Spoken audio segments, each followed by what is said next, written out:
afternoon, everyone, and welcome to the Imagine Speaker Series program.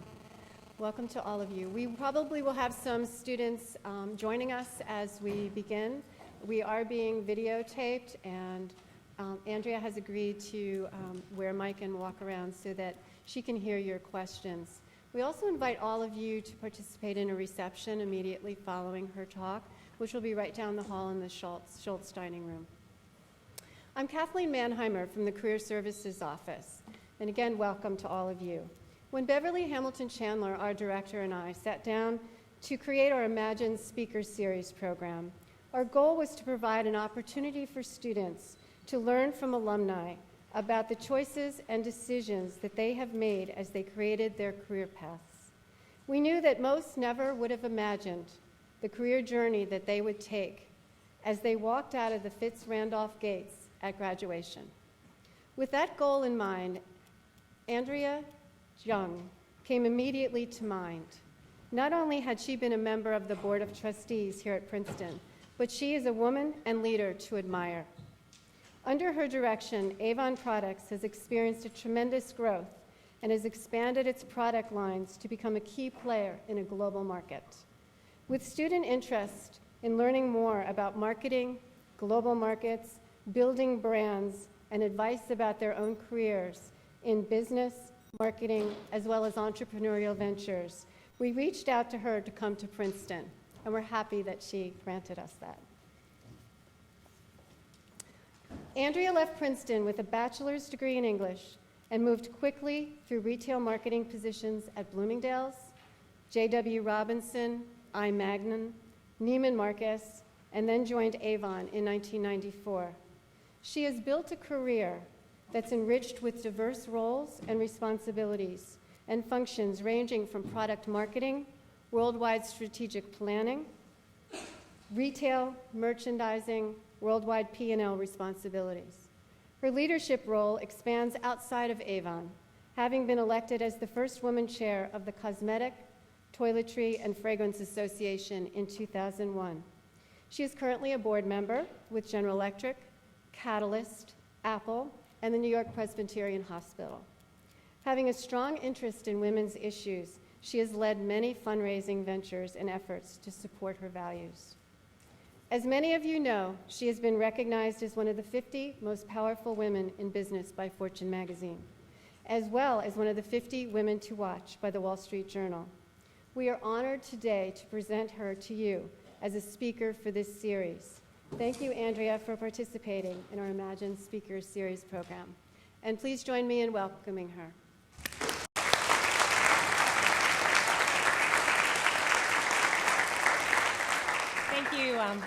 Thank you, Kathleen, and hello, everybody, and thank you for coming out on this rainy afternoon. I was very pleased because a student was walking by, going to someplace in the basement, and he said, "Avon, you're Andrea Jung, I use your products," and it was a he, so for all the guys in the audience, I was very, very happy this afternoon. That made my day.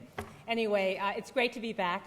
It's wonderful to come back always to the university, and it is really exciting to be part of this series. When Kathleen called and talked about the concept of Imagine and alumni coming back and talking about, what we might have thought when we were at Princeton or left Princeton, and then, fast forward for me almost 30 years later, what in fact I find myself doing, I think that word is pretty apropos. It was pretty unimagined for me in 1979 after finishing my much-loved thesis on Catherine Mansfield and my 2 JPs on Virginia Woolf, to be standing here saying, I now run a $10+ billion global company, the largest direct selling company of cosmetics in the world. I would have said, couldn't be possible. That is not an imagined career path, not an imagined journey, and things have certainly taken a wonderful but different path than I ever dreamed of. As I said, things, if you've heard any of the other speakers in this series, or if you come and listen to other alumni over the course of this year, next year, I think you're going to find one thing that's very common, and I'll speak a little bit about that, but that certainly the Princeton experience does prepare one for, huge, countless opportunities, but not necessarily ones that you believe in the minute you walk out of here with that divined path. Life does take a circuitous route, and I do believe that for me, it was about, I left Princeton in 1979. I had imagined, because I was an English major, I loved journalism, I thought perhaps I would go back to journalism school or law school, not business school, by the way. Very good friends of mine, you may know the name, were the Fishers, who were part of the Gap family, and they had gone to a training program at Bloomingdale's, and they said even if you do it for a short amount of time, it gives you a great business opportunity. You'll get your hands right into the consumer business. If you're interested at all in marketing or merchandising, it's just a great opportunity and a terrific thing to do in New York City before you go back to go on to ongoing school. So that is what I did, and as it happened, I fell in love with the business, with the consumer, and sort of the rest is history through my kind of really very exciting 25 plus years in the business. So I want to talk a little bit more about that, but first let me just give you a brief summary about kind of my perspective of business today, how it's changing, my perspective a little bit about Avon, the company, and then a little bit of my own lessons learned, as if I were sitting in your seat, and it doesn't seem like that long ago, what I would tell you that I have found helpful, and hopefully it may stimulate some thoughts, and then we can be more informal and have some Q&A. But certainly, and I know there are both men and women in this audience, but just for the women in this audience, I would say if I go back again to Princeton, such a different place. I think the first year that I was here, maybe only 20% of students were women, and certainly women weren't in boardrooms, certainly women weren't in business politics running for president. It was a different time back as we were even entering the 1980s, and I think so much has happened, and I think it is a unique moment in history for men and women alike. I think the fact that today, whether it's Barack or it's Hillary, whether you look at any aspect, we are at an inflection point in 2008 in my mind, and as I look at you who are the next generation of students coming out of this incredible institution, out whatever it is you do, whether it is business, marketing, or wherever it may be, I think you have an opportunity to redefine in even a more exciting way than those of us did as we entered the business and or political world or whatever it may have been in the early 80s. But I think it's really a moment for diversity and again, across all walks, breaking out in terms of all fields of endeavor. If I look at just women, I would just tell you that they have really moved again into the House, the Senate, whether it's the first American women in space, Nancy Pelosi. I mean, you read it and you see it just like I do, very, very different and very, very exciting. And in the business world, the same thing is changing. When I first became the CEO of Avon, so that was not that long ago, but 8+ years ago, I think there were three women who were running companies at the time. 2 of us were Princeton grads, Meg Whitman and myself. But if you fast forward 8 years, it's a very different thing today. I mean, there are so many more women. In the next 10 years, I think it will be not about women having a better opportunity, but just an equal opportunity. I think there are going to be an equal number of women and men in business, and that has taken a considerable amount of time to kind of break through that glass ceiling, but I feel pretty optimistic that the playing field is getting more and more level every day that we speak. So I think that's very good news, but at the same time, when you look at it, there's still a lot more to go. The actual numbers still say it's only 2% of Fortune 500 women CEOs are women. It says that 7% of top earners still today are only women, and that if you really look at it, the number of women in senior positions or on boards is only 15%. So for those of us who study it and try and continue to get that playing field even, there's a big, big opportunity for your generation as you come out. So I think we're faced with this incredible set of opportunities and challenges, and I personally feel very committed to that. And I would just say that the company that I work for, while there are actually more men that work in our company than women, is a really interesting story of empowerment. I mean, the company was actually Avon, which many of you may know, is today in 150 countries. We're very global. Only 25% of our business is here in the United States, and we do business in all of the emerging markets in the world. I think we have 1 million salespeople in Brazil, which is more than the Army, the Navy, and the Air Force combined. We just opened up in China, and in 12 months, we have over 700,000 salespeople, which is more than we had over 120 years in the United States. So I think that speaks to the power, obviously, of the opportunity of China and the earnings opportunity for women there. India, next big frontier, it will probably be one of the biggest growth contributors in the world as well. So the emerging nations, where women are just coming into the socio-economic status, is where our business is playing very well. But if you actually go back 121 years old, our company was invented by a man named David McConnell, and he was an encyclopedia salesperson. He went door to door, as all door-to-door companies were men selling. He sold for a book company, and somebody gave him a small perfume to give women or homes that bought a whole set of encyclopedias at Christmas. And that year, basically people said, we really don't want the encyclopedias, we just want the perfume, is that possible?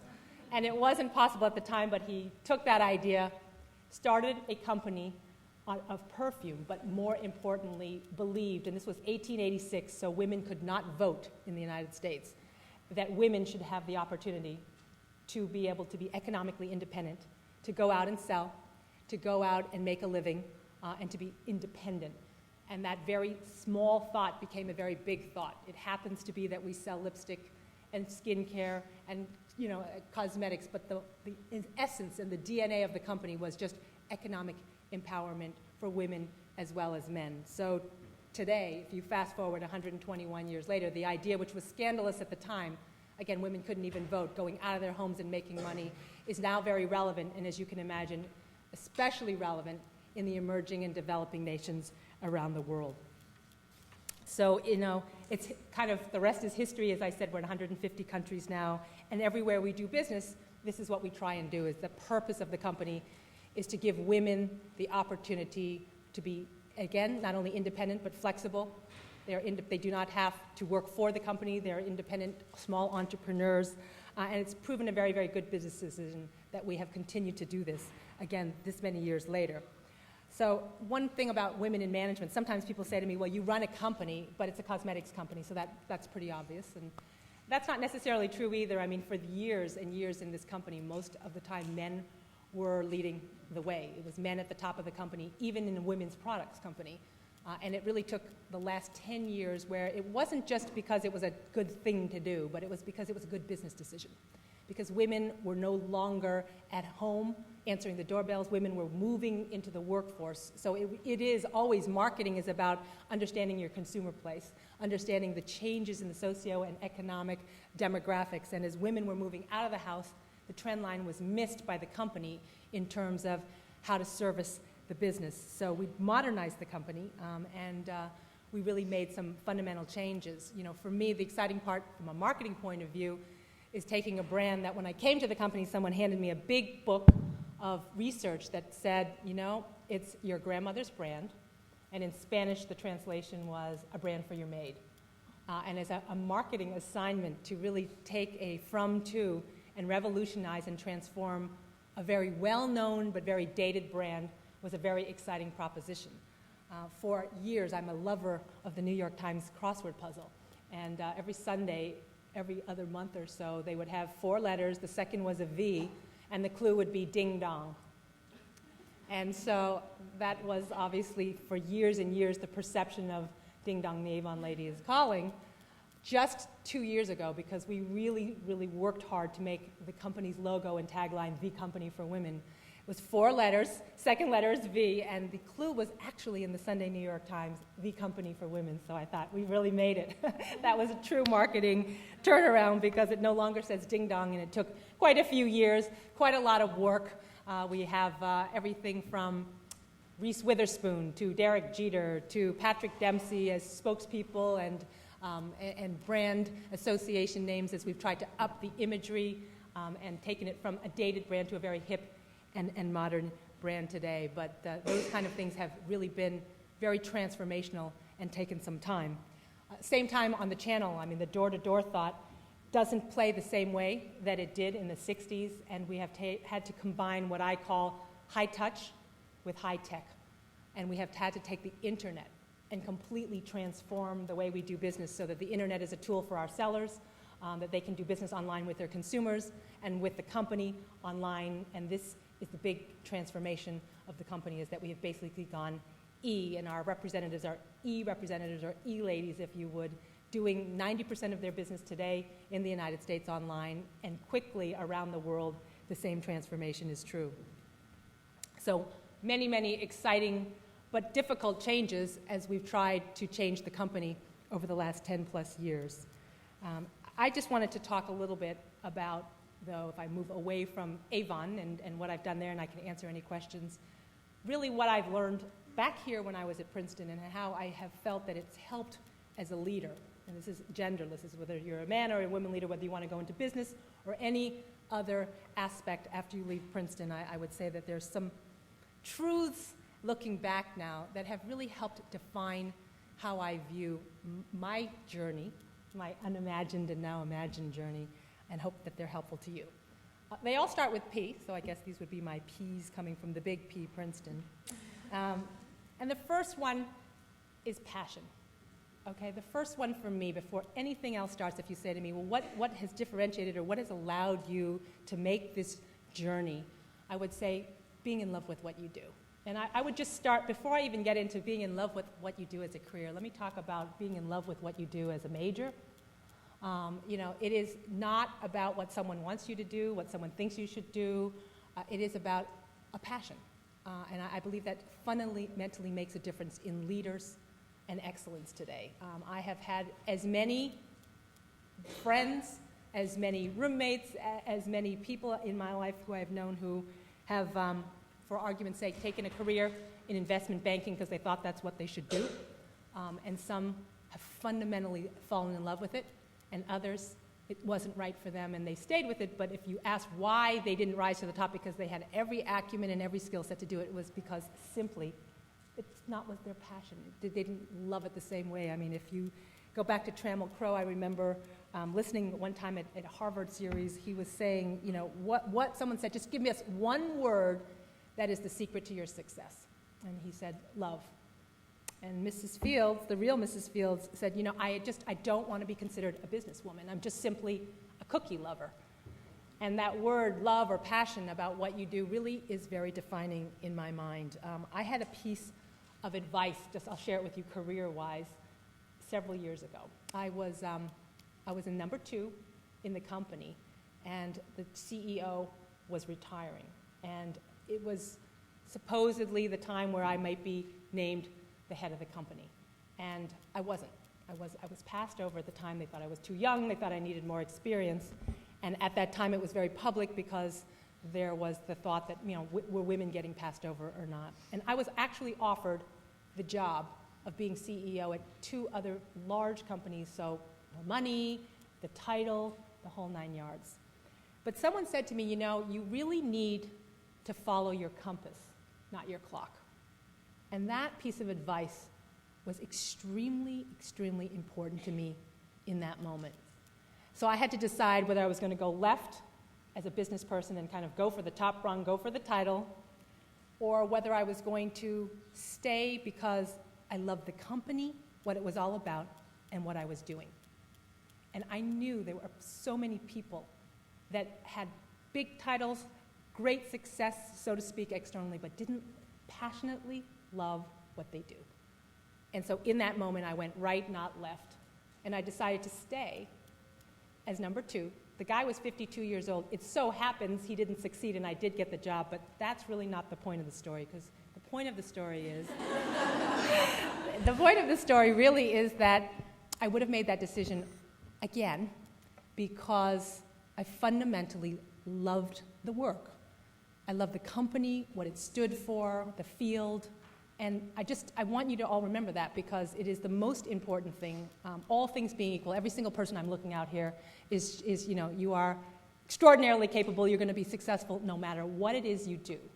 But if you don't love it, whether it's your major that you choose, the major you chose, or the place that you think you're going to work for, when you know that it's not your passion, I think you have to think really hard and twice and then 3 times, because what you put yourself into, you will put yourself into with all your heart. And there are sacrifices with everything. I mean, nothing comes with a straight path. You read my resume, you read my bio, Kathleen may read it, it sounds like it was a perfect path. Of course it was not. There were lots and lots and continue to be lots and lots of hard days, but at the end of the day, if you truly love what you do and you have passion for what you do, it makes a huge difference. And that was one of my first lessons and one of the lessons I had certainly at Princeton. I mean, grew up in a very traditional Asian family. I think they probably did not have the idea that I would either be in business or certainly go into merchandising at the time. It was sort of doctor, lawyer, what are you studying? Are you studying economics? Are you studying, but English literature, which I'm sure my parents did not think would exactly get me to what they might have thought when they came to America and wanted their kids to get a great Ivy League education. It was a passion. I loved it.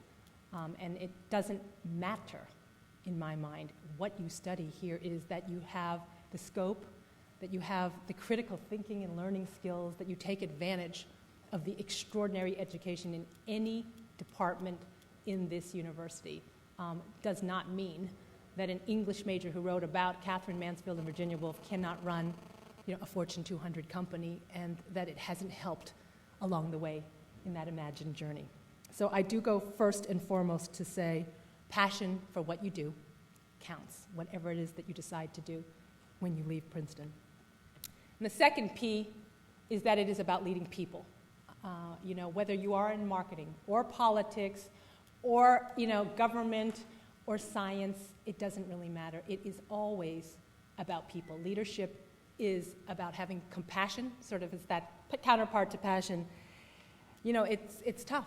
The business world certainly is not an easy one, and I have always found and been taught that if you have passion for people, if you have trust and respect for the human spirit no matter what, even in tough business settings today, every single one of you reads the papers, there's layoffs, there's all the difficult decisions that have to be made, whether you're a small entrepreneur or you're running a large company.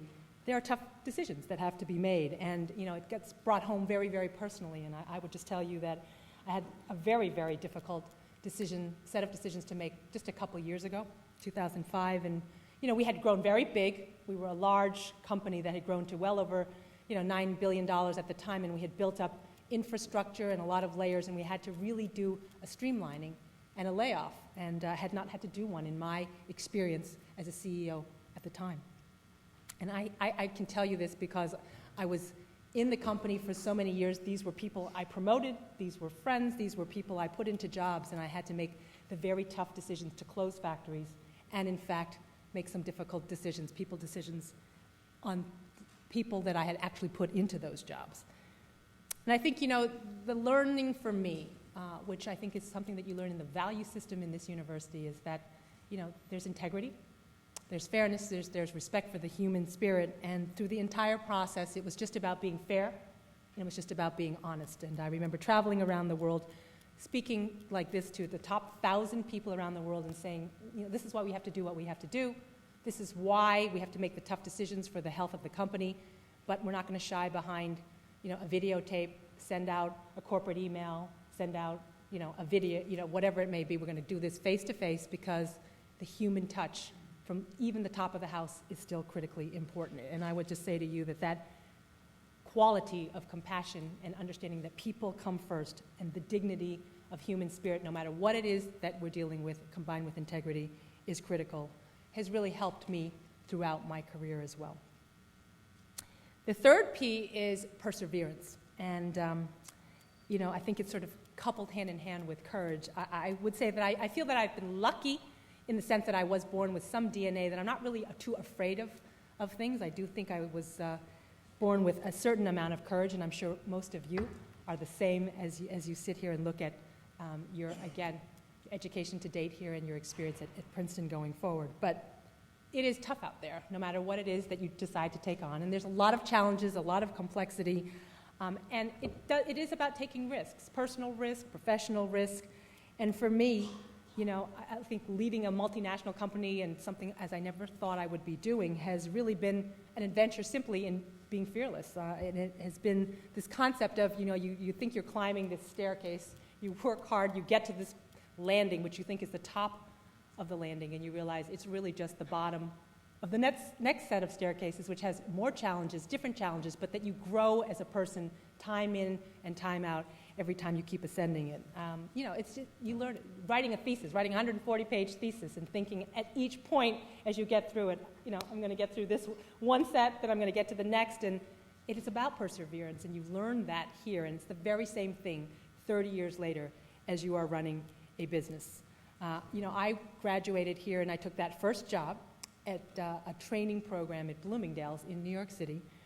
And here I was with my Ivy League education, and my entire first 90 days of the job was literally being in a stock room changing hangers from the vendors' hangers to the store hangers in the back of a stock room, leaving for lunch and coming back in. And it was a tremendously mundane set of experiences, and I thought to myself, I can't do this. This is a waste of everything that I've kind of put into my education. So I remember at Thanksgiving going home and telling my parents, it's okay, but I'm going to quit. A lot of people have already quit in the training program. It doesn't really utilize what I think I can bring to the equation. And I remember, like it was yesterday, they said to me, quit? You are not going to quit. And you got to start at the bottom and work your way to the top. We don't quit in this family. That is just not an option. And the rest, as I said, is history, because from that lesson learned in that moment that it's not always that easy. It's not what you dream it will be. It's not always perfect. But if it's worth it, you've got to persevere. I think Tom Peters once wrote, it's just hanging in there long after others have gotten bored or given up. It's refusing to leave well enough alone. It means anything less than the best you can imagine really bothers you and keeps you awake at night. And it just means sticking your neck out and really daring to give your best shot long after others have long gone. And that is the thought. Perseverance has made a very, very big difference. I mean, at some point, if it's not right, then you do move on. But if you haven't given it enough chance, I would say to you, one of the very big defining differences for me, I probably stayed with things even when they were tough, longer than others. And things do change. And, it does shed new light with more and more experience in working through challenging and not perfect times. And that has been true every single day of my career. The fourth is personal humility. And I feel very, very strongly that the absence of arrogance is the key to leadership success in any field. If you look at just the breakdown of American business that's on the papers every single day, whether you look at the, quote, CEO ethics and morals breakdowns that have led to some of them being in jail, to any other thing that, I worry really taints the perspective of going into business today for any of you all. I would say what has happened is really just a breakdown, and there's arrogance and hubris, but business, in fact, which I'll talk about in a minute, is not reflected in that. There's so many wonderful opportunities to not only do good, but to make a difference, and that is something that I did want to make sure I messaged to you. But a quality I believe is very, very important is a distinguishing quality for leaders, and that is humility and the ability to personally reinvent all the time. Nobody has all the answers. One of the things that you kind of think when you're leaving Princeton is that that's sort of the end of your education, and perhaps you go on to, getting a master's or whatever it may be, but whether it's a PhD or a master's, if you go into the business world or you go out into the world, you sort of take this thought that my education is over and now I'm going to have the work experience. And the actual huge learning is your education never stops. 30 years later, it is about, do you force yourself to have that reinvention? I've been the CEO for 9 years. Every year, I have to step back and say, I have to pretend this is the first year, or I'm going to get stale, or I'm going to think that the things that I do are the right things and that I cannot learn anymore from this situation. And that would be the first and the beginning of the next road that won't be as successful as the last. And so I actually had a mentor who said to me, you need to go home once a year and pretend you were fired. I said, what are you talking about? He said, you've got to go home on Friday night, even though you've been in this company now almost 14 years, and say you were fired, and that headhunters, career services, somebody came and hired you brand new on Monday morning. Can you come in with fresh eyes?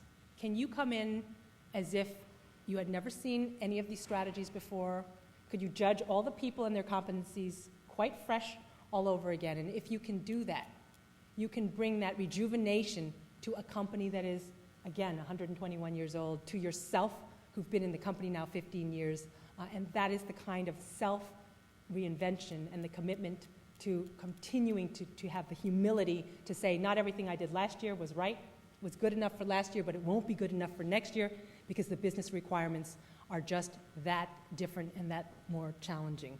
And so I really do believe that, again, this is a really critical quality of leadership. And it's very liberating to actually believe that you don't know more than you do know, even when you're in the corner office, even when, again, you feel like you've been there and you've done that. That is a very, very liberating thing. Fifth P is pride. And I think it's really important, no matter what, that you don't have to change who you are. Whatever it is that you choose to pursue, you don't want to have to alter who you are. You want to learn, you want to evolve, but you have to have pride in who you are, and that is a great thing. I don't feel like I've ever had to change who I am all this many years later.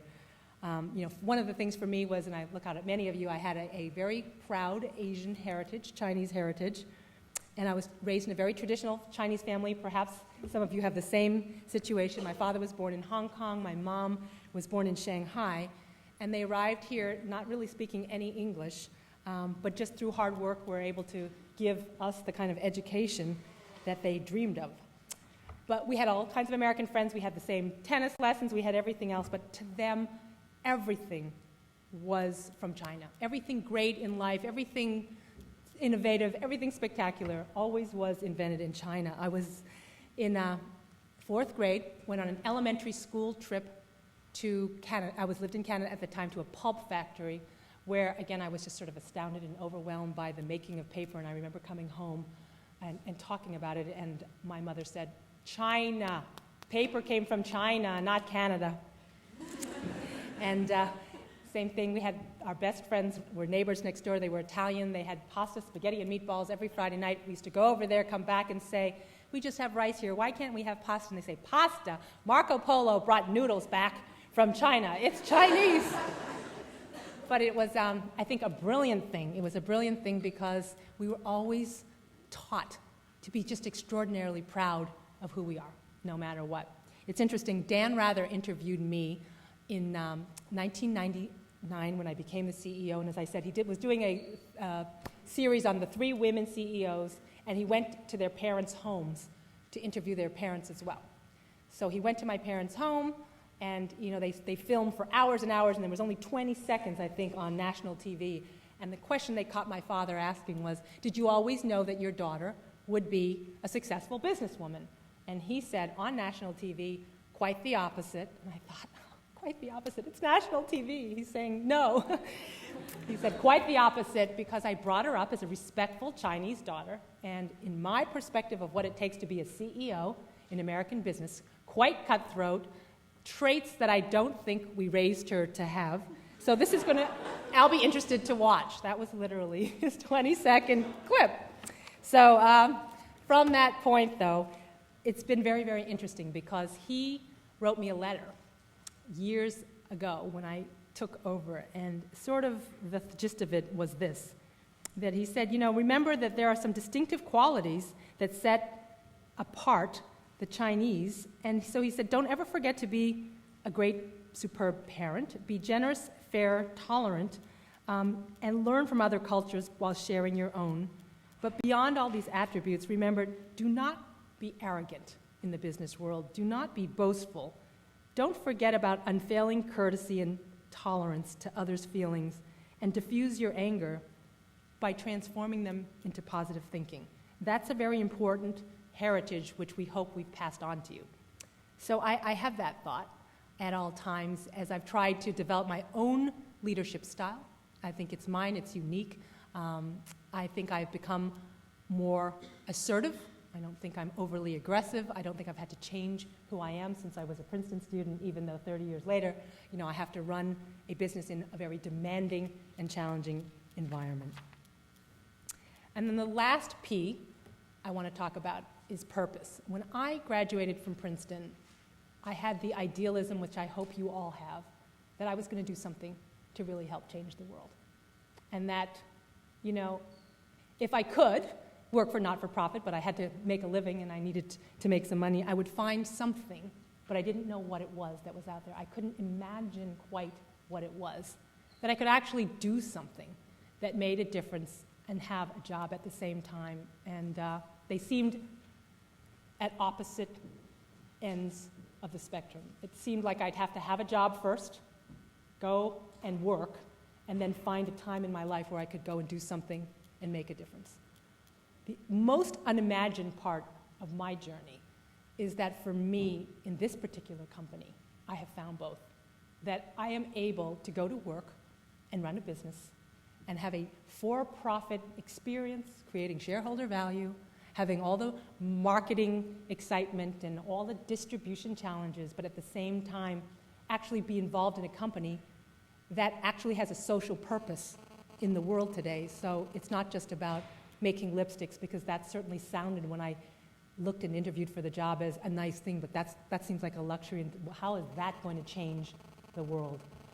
And I think, and I'll tell you a little bit more about Avon in a second, but I think that's fundamentally at the root of why I feel that my journey has been, so satisfactory to me, is that I have found a way to actually give back at the same time that I found a great career and a great job. I think that if you go into business, there is a real social responsibility for the leaders of tomorrow to figure this out, to figure out how business in communities not only give employment, but actually do something to partner with governments to change, in fact, the world, and to give back to a degree that cannot be given back just from government funding alone. If you look actually at company and corporate philanthropy, it's actually gone down over the last 10 years because I think of the consolidation of companies and because of the mergers and acquisitions, so the companies are giving less money to causes than they were 10 years ago. And I think that's a frightening thought. And I'm one of, I'm hoping a generation of leaders, and you'll be the next, who will try and reverse that trend and make sure that a company's role in society, the global society or the American society, is to really do more to change.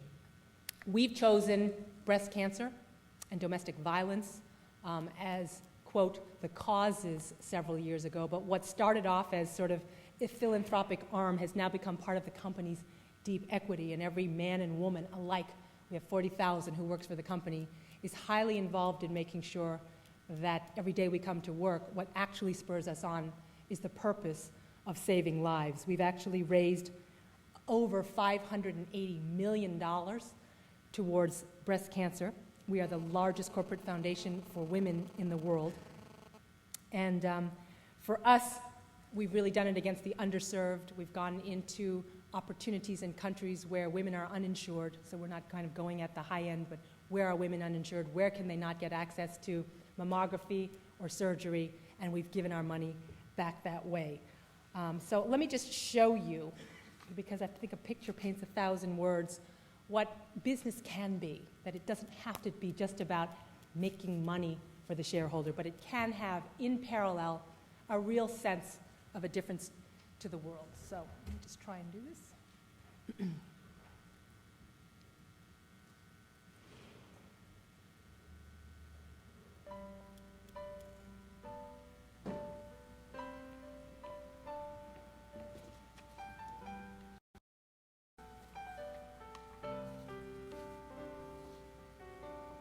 It's the little things I miss. This year I'm doing all eight breast cancer walks that are being held here in the United States. When I go into a city and they announce the number of people, and then they tell us how much money they raised, I cry, because I know that that money is going toward a cure to help somebody that has no idea what good health care is, and that someday my granddaughter and my daughter may not have to suffer this disease. We are not doing this alone. We are working with the world. It'll be my second year walking in the crusade, and over the last 2 years I've raised over $20,000. I'm hoping one day that my daughters will have the opportunity to benefit from all the fundraising efforts that Avon has been backing up for so many years. We have grown into a major public charity that has raised and awarded more than $500 million. The walks are a very positive, emotional experience. You get to see people celebrate life. When you see a walker who's been a survivor for 20 years, you recognize just how far we've come in their breast cancer treatment. My name is Mandy Sholomusky from New York, New York. I am 26 years old and I am a breast cancer survivor.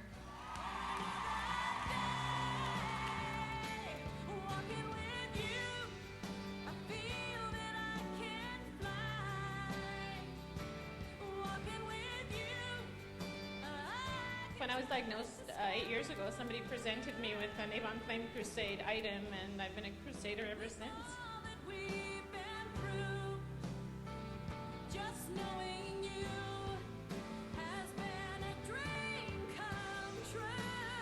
I had breast cancer 3 years ago. Just this time 3 years ago I was diagnosed, so it's quite moving for me to be here. I can't believe I'm here 3 years later.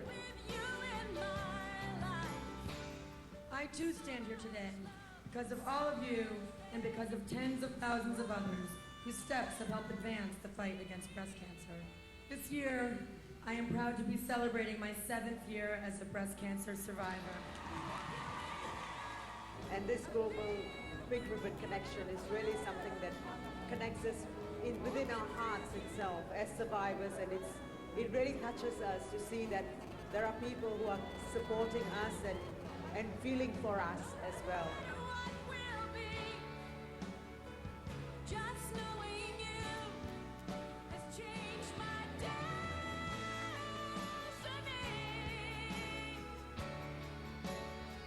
You know, our commitment is to find a cure and to provide care. That really is particularly for the medically underserved. In our lifetime, we're going to find a cure, and we're doing it one step at a time and one lipstick at a time. This is a worldwide bringing together of women against one united cause. So live the dream.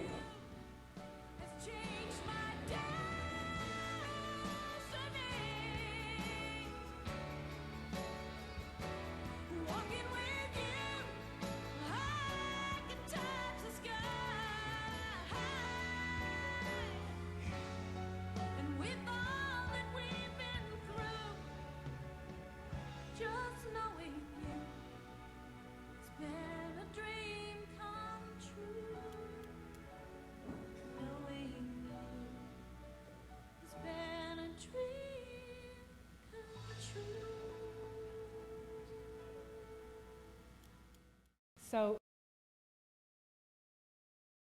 that it doesn't have to be one or the other, that you can have an exciting career in business and feel that at the very same time you have that privilege of being involved almost in a not-for-profit effort to do something very different. I am a fan of, I don't know, you probably maybe studied or read or seen Jim Collins before. He has a book called Good to Great, which is basically studying companies that are good and how they can be great from a marketing point of view. But the actual last paragraph in Jim's book always was very powerful to me, and I just share it with you because it's, I think it's very defining. He wrote, "It's very difficult to have a meaningful life without meaningful work. Perhaps then you may gain that rare tranquility that comes from knowing that you have had a hand in creating something of intrinsic excellence that makes a contribution. Indeed, you might even gain that deepest of all satisfactions, knowing that your short time here on this earth has been well spent and that the work you did truly mattered." And I would just say to you that it is a wonderful thing to be able to stand here in front of you and tell you that in some small way, what I'm doing 30 years out of Princeton does have some kind of purpose and that it matters, in that infamous, you know, in the nation's service and service of all nations, that it really can happen. There really are opportunities through the business opportunity as well as you think about that going forward. And, you know, I deeply believe, as I shared with you, that some of the most foundational values and things that have helped me in very different ways than I thought came right here, 4 years in this wonderful place, and have truly made a difference, changed my life, and hopefully will change yours too. Thank you. Thank you.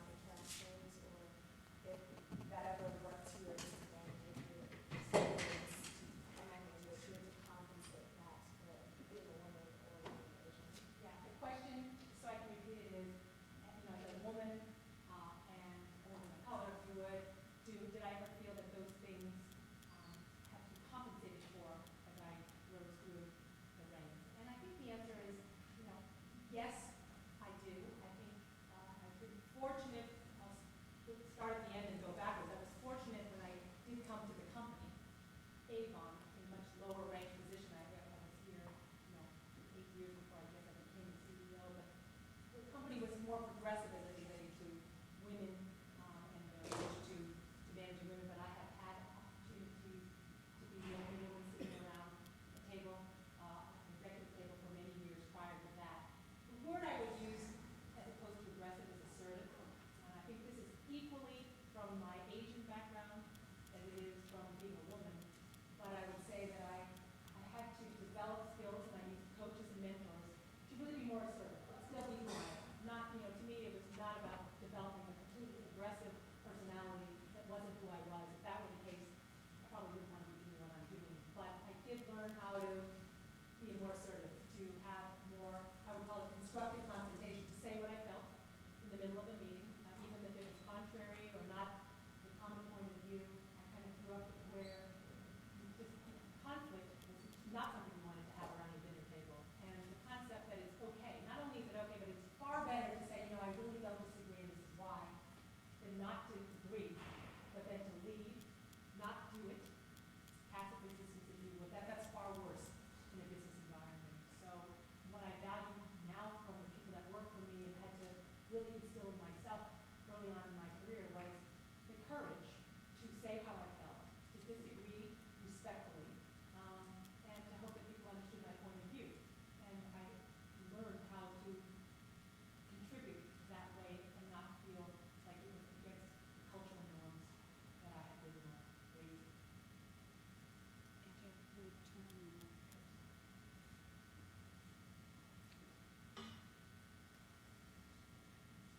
You want me to? I use my aggressive voice.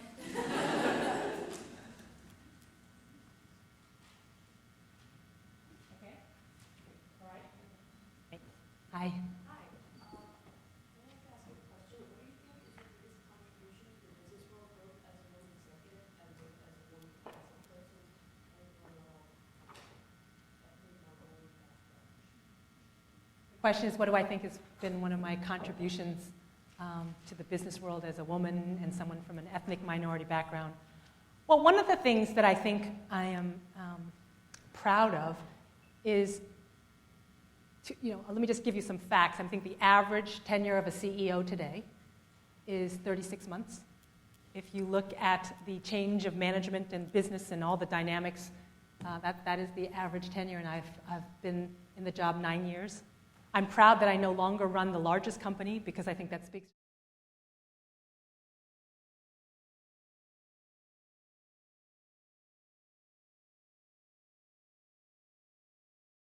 to a $10 billion company, but from Indra Nooyi, who's running Pepsi, there are women running the top 10, 20 companies in the country today, and I think that's a tremendous amount of progress. But I feel proud that for almost a decade now, I have been an Asian and a woman leading a company and proven that you can do it and not fail, and that you can have a good quarter, a bad. It's not perfect all the way along. That I've learned and been able to, I think, contribute and develop and grow a big business over that period of time. I feel like, from a marketing point of view, for those of you who are interested, it's been a fantastic opportunity to transform what some may have perceived as a dinosaur brand. If you have, there's a few brands in the world that really have been 100 years old or 50 years old and are tired, and the ability, because consumers with great marketing are open to anything innovative and are very open, and Avon, Coach, there's many brands that you may be aware of, Burberry, Gap, there are many brands in the history of great global brands that have kind of go through a period, and it just takes creativity, innovation to make them modern and hip again, and that has been a tremendous opportunity for me.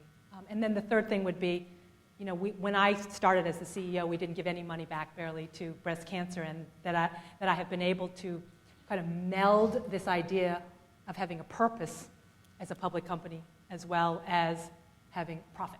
And can you do both? And can you give a percent from all your sales back to a cause like this, still make money, and have consumers understand that it's for the public good, and that helps and aids in brand equity. That's been exciting too. Yes?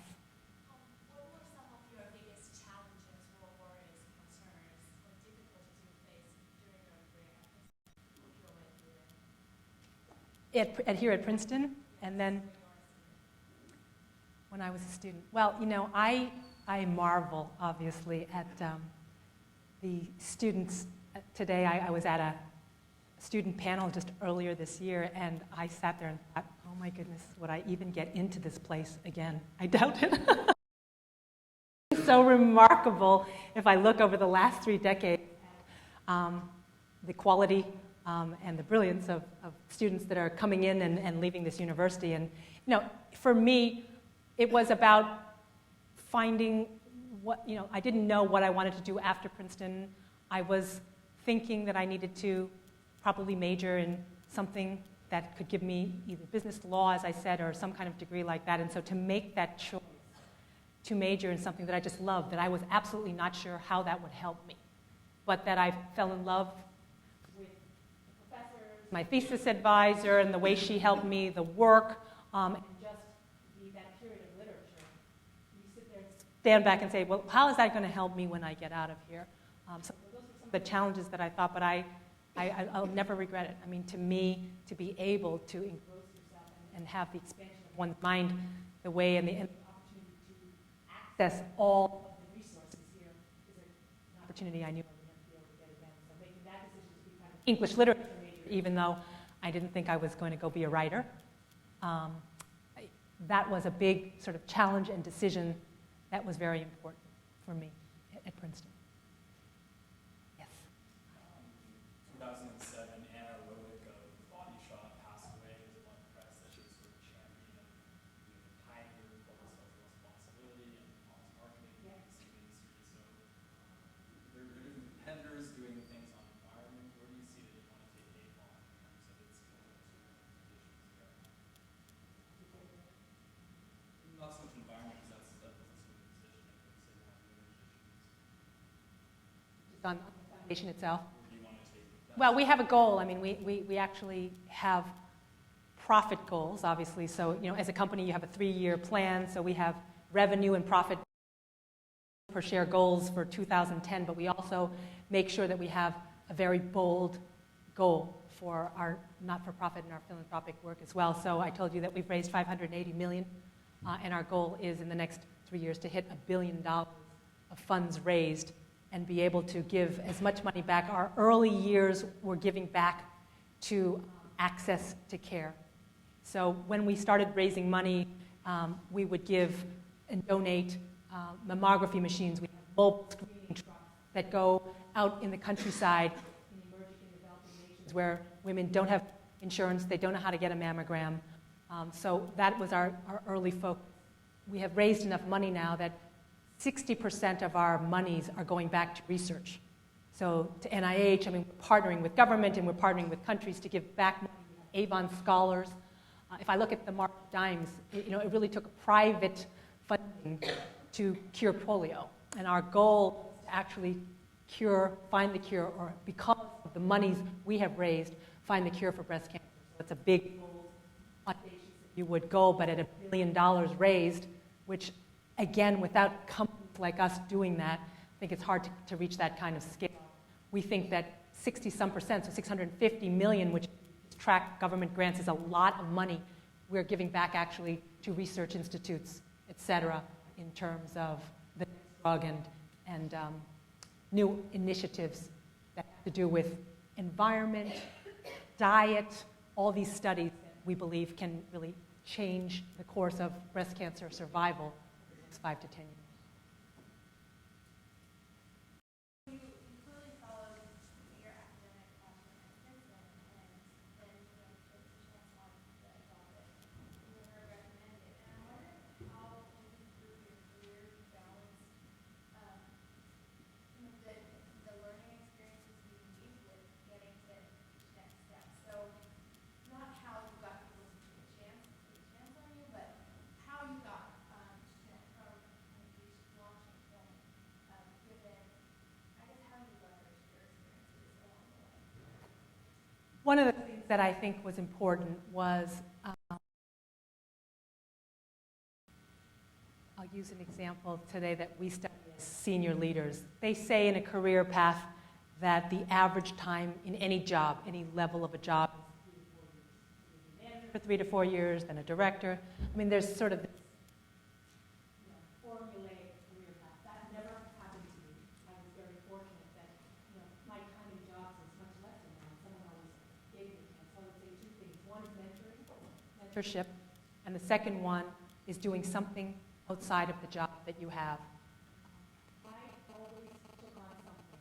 In addition to the role I was assigned, to help myself learn more about the company, wherever I was, as well as to demonstrate that I was kind of willing to go above and beyond, and to take on sometimes projects or task force that nobody else wanted to do. Sometimes it's the less appealing things that people don't want to do. I would volunteer for doing some of those things, and in that I learned more about the company, got exposure, and found some really good mentors who along the way. One thing about mentorships, a lot of times people approach me, and all of us who are busy want to have time, and one of the most important things is obviously to mentor young men and women coming through the business world. But I have a lot of people who kind of expect me to come to them as opposed to them reaching out to me, and I would say you really have to reach out. And if you reach out, I think you'll be surprised at how much you will get back. There was a 14-year-old who decided she wanted to write a paper on Avon. She's now at Yale. She wanted to write a paper about Avon, and she won a prize in her class in 9th grade or whatever it was. And so she reached out, and I'm sure that the office and my secretaries was on a list of long call sheets, but she was very persistent in wanting to meet me, to understand more about the company, to show me her paper, and ask me if I would be her mentor. And this was a freshman in high school. I met her. She came to New York from California. She showed me her paper. Her paper won. I actually mentored her because of her outreach from 14 years old, wrote her college recommendation, became friendly with her, and have helped her as she now is graduating from Yale and thinking of going on into business. So this is a story where, again, just sort of out of her own perseverance, decided to just kind of pick a company that she was interested in, pick a person, not knowing if she would get a call back, and be courageous enough because it meant something, and that the rest is her story. And I would just say to you that it is a two-way street, and I have found mentors, and for me, women mentors. That's something I've had as many male mentors, some incredible either professors or people that I work for. Kind of gave me that chance, and that's really quite helpful. They gave me a chance way earlier than I might have gotten it if that normal path of staying 3 years in every assignment.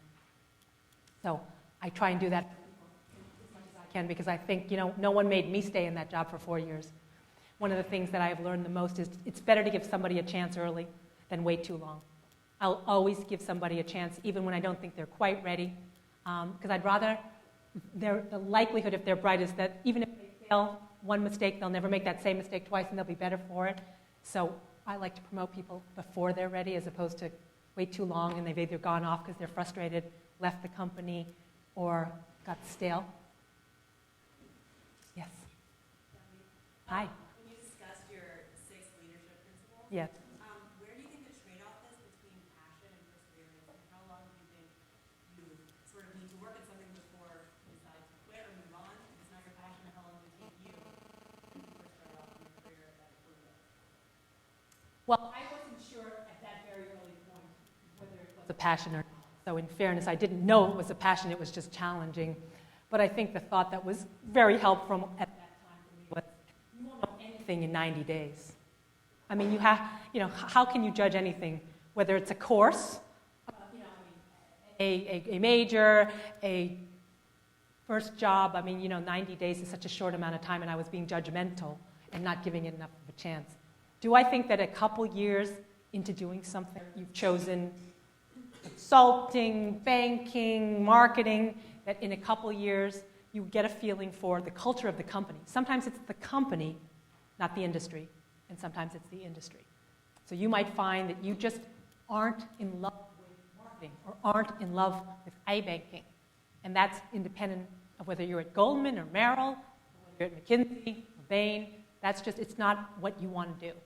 I have people who have gone through years of being in consulting and then said to me, you know what, at the end of the day, I was just leaving it on somebody's desk and hoping that they executed it. And that was too frustrating because I wanted to get into it myself. And that's why after 10 years, I decided I couldn't do it. I wanted to be bold and courageous enough to make the change. So I think, it's a combination of your own intuition when you know it's just not right anymore and that you just don't have passion to do it. It's a job. But a job is not a career and a job is not a love. I would say you've got to stick certain things out job-wise for a year. I mean, it makes sense to give the company and that industry a chance, and then at that point you'll have enough experience. There's no bad experience, let me just say that. One of the things I learned is, unless it's just an untenable situation with a boss or something else, there's no experience that you can't learn from, and that's also an important piece of advice. Parlay a year, something that you want to change to something else, into a good experience. And sometimes you're learning just as much about what you don't want to do as what you want to do. That's helpful to you in your life. And that's also something I wanted to share with all of you. Yeah. So I see you're in part of the but what are some personal career goals you see yourself working for in the next 10 years or so? Is you a well-developed or is this That is a good question at this point in my life, which is, do I see myself having new goals, being the CEO for this many years at the company? And I would say my answer is, I feel very, very good about the fact that I've been able to spend essentially the lion's share of, a decade and a half now at one company and really taken it and transformed it and had the experience as a public company CEO and all that came with it. I don't necessarily see myself doing that again, just for a different company, bigger size, different name. I think that for me, I feel like if I can take the opportunity now to take the not-for-profit side and what I have been able to do, whether it's in women's health or women's issues, and parlay that into being able to contribute at a different level, someday in the future, it's probably what I would want to do next. Yes? Thank you very much, first of all. I believe you mentioned something about your father saying, part of the things to remember is being a good parent. And you also talked about some of the trade-offs between the life and the work. And I wonder if you had personal experience or just what you know of other women executives and senior leadership, what kind of sacrifices and trade-offs you have to make in terms of finding that personal and professional balance. Sure. Well, I am a very proud parent of class of 11, and I might be able to tell you some stories too, but let me just say this. I have 2 children, and one of the things being a working mom of young children as a CEO, that in addition to being a woman CEO, which wasn't that much the norm, I also was, a working mom with young children in the job, and it's been an interesting thing. And I do want to say one thing to start off, that I find the work-life balance is equally applicable to men today as it is to women. I have just as many men in the company with young children who are trying to strive for that balance because they're involved dads, and they're trying to figure this out too. So I don't think it's just a woman issue. When I started off in business, and again, with my first child, there were just not that many women with young children. I used to say things at work like, I have an outside meeting instead of, I've got to go to the pediatrician. Or, I have, my point is that just it was not as comfortable with all men at the time who obviously didn't have to make those same kind of decisions. 15 years later, I actually feel it's not only a privilege, but a responsibility in the chair that I'm in to role model something different to the people. People look at the leader. If I say I am leaving because there is a volleyball game, or I am leaving because it's an important science fair, I say that out loud so that the men and women who work for me know that it is okay sometimes to leave. My general rule of thumb is this, and And I can tell you, it's never easy. It's not perfect. You can't be the perfect mother and the perfect executive all in one day. That just doesn't happen. And there are trade-offs and sacrifices. But my own, I guess, balance has been that there are days that the company wins, and there are days that the children win. And there are days that the company loses, and there's days the children lose, and hopefully it's never the most important days. I mean, I can tell you, once you get to that point and don't make yourself feel so extraordinarily guilty on either side, you do begin to have, I think, the liberty or the freedom of feeling like it's okay, and it's not ever a perfect formula. For me, this has worked, and I have used it and tried to mentor others in that thought as well. I'll miss Avon meetings, never the most important ones, but I'll miss them. You know, I've missed games, but hopefully never the most important games. And so you make those decisions, and you have a freedom from knowing that on either side of the equation, it's just about making those right choices. Yes? From your experiences, say is the key or the keys to approaching risky situations where you're not really sure of the outcome, or where you risk wasting your time or your effort, or losing, or where you're not really sure if the outcome is going to work out for you or not? Well, I just go back to, depending on your level of, personal courage, and that's an important quality. I honestly and truly believe there are very few experiences that you can't learn from, and that taking risks is a great thing. And my own opinion is that every situation is something you can turn into a positive platform for another. So I would always err. You have to have facts. You have to be thoughtful about it. So I guess would pool it all into thoughtful risk. Don't, not without thought, eyes wide open, but then do it. I think that there's probably a million examples where without thinking about it, it might not be the smartest idea, but if it's thought through and you really understand the pros and the cons, but then you want and you have the urge to do it and to take that risk, and you think it could play out to be something very exciting, and if it doesn't, what have you lost from it, and how can you parlay that into another situation that works? I think that positive attitude is a very, very good thing, and I think in most cases, with enough thought, it's okay to take. Not only okay, but it can be some of the most exciting things in life. When I worked in the retail business, I worked there for many years, and I made the change to go to Avon, and it was very, very different. A direct selling company. It was perceived then as more downscale, and people didn't quite understand that jump. But with enough kind of thought about it for me, it made sense. I thought it was a global company. I thought that it wasn't just at the high end, and there's only so much you can market to people in the very high end because the world does not have that kind of disposable income.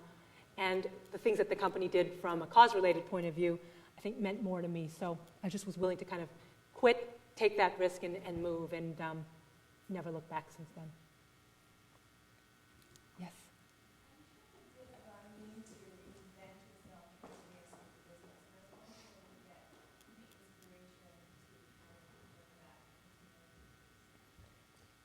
Well, I think it's a combination of things. First of all, one of the things when you are at my level is that people only want to tell you good things. I mean, it's pretty hard to tell the boss something negative about herself or himself. So people don't come in and say, you know how you handled yourself in that meeting? It was pretty bad. I mean, they don't do that. So you have to be extremely committed to trying to get feedback. And we actually use a formal process called 360-degree feedback. But I insist that unattributed and, again, that all my people tell me what they think I'm doing wrong or what they think I could do better. And someone goes out and does that interview and survey without saying to me, it was Joe or it was Sarah. They do that and they bring it back to me every year so that I can actually take a hard, very objective look without knowing who said what about what they think I can do better. And that has been one of the most important tools for me to continue to get better every year, because it's not naturally things people would tell you. So I use that and try and improve on things in myself, even 15 years into the business world. And the other thing I would just say, in addition to that, is that this thought I told you earlier of, if I was really new here, and if I came in tomorrow, what do I think I'm not doing well? What do I think is actually getting stale and old here? Do I really like the strategy that I put in place 3 years ago? And if you can have, I guess, the humility to be honest with yourself and force yourself to do that every single year, it's a great, great advantage. And it takes, as I said, it takes humility, and it's just, I have actually closed down initiatives that people thought I would be too wed to because it was my idea. I've shut down things that people thought, well, we don't really want to say this to her, but it's really not working as well. So I try not to wait too long to do that so I can demonstrate and role model that it's okay to make a mistake. It's just, have you learned from it? Didn't cost the company. I mean, it wasn't, didn't kill the company, but we wouldn't have learned if we hadn't tried this. But it didn't make sense, and it was not a great idea. And I'm human too, made a mistake, and this is how we're going to go forward. I can just tell you, I just joined the Apple board, and I think all of you probably know Steve Jobs is certainly one of the great geniuses out there. But I think what is remarkable to me is how humble he is, how quick he is to talk about his mistakes, his things he wished he had done differently. And when you're up there and you've had successes, it's a discipline that you have to say to yourself, you know what, I'm not that great. I make mistakes too. What were they, and how do I share them with other people so that they know it's okay to make mistakes and that we can be all better for it, even if we're on this end of our career life cycle. Just a couple more? Yes?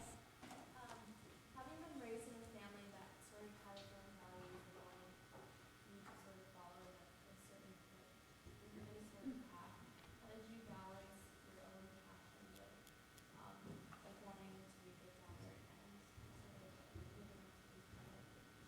Well, my parents were really good about it after a few years. I mean, I think they did question my career choice when I got out of college.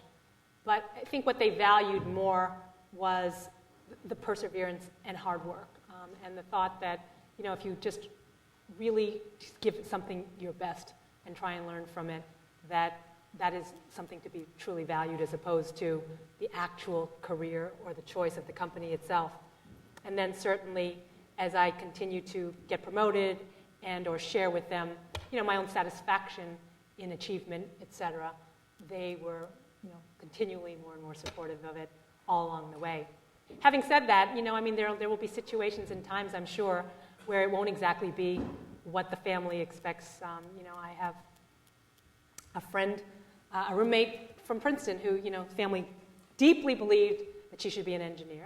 And when she decided after freshman year that just wasn't what she wanted to do, it wasn't an easy road, but the courage to just say that's just not my passion.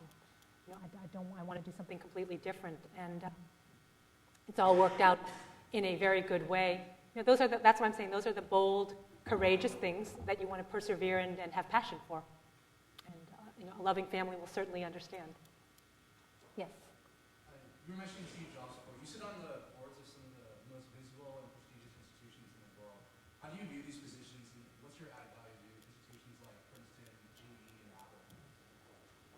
Well, I will just say to you, my first answer to you with one word is, it's an extraordinary learning experience for me, as well as an opportunity to contribute from my own experiences. And so in the thought of going to school, for me, 30 years out of Princeton, being on the Apple board or the GE board, or even being back when I was on the Princeton board, were like going back to school again, because in this case, the institution had changed so much. It has changed. I mean, it was some of the most incredible change here at Princeton when I sat on the board, and then at Apple and GE, which are fundamentally, polarly different companies, very, very different in terms of not only what they sell, but the management processes, techniques, and style.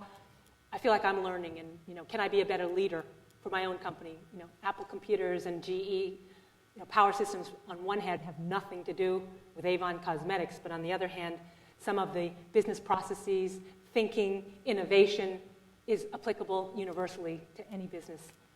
From my point of view, what I hope to contribute there, we have a great model as it relates to marketing to women and products today, whether they are, again, computers, or whether they're household products or whatever they may be, lighting, appliances, whatever they may be, more consumer choices are being made by women in households today all over the world. And so some of the marketing savvy to women, and particularly our experience in emerging markets and around the world, hopefully I can help contribute to the companies on that front. But I equally learn as I do contribute. Okay. Thank you all very, very much. And thank you. Thank you.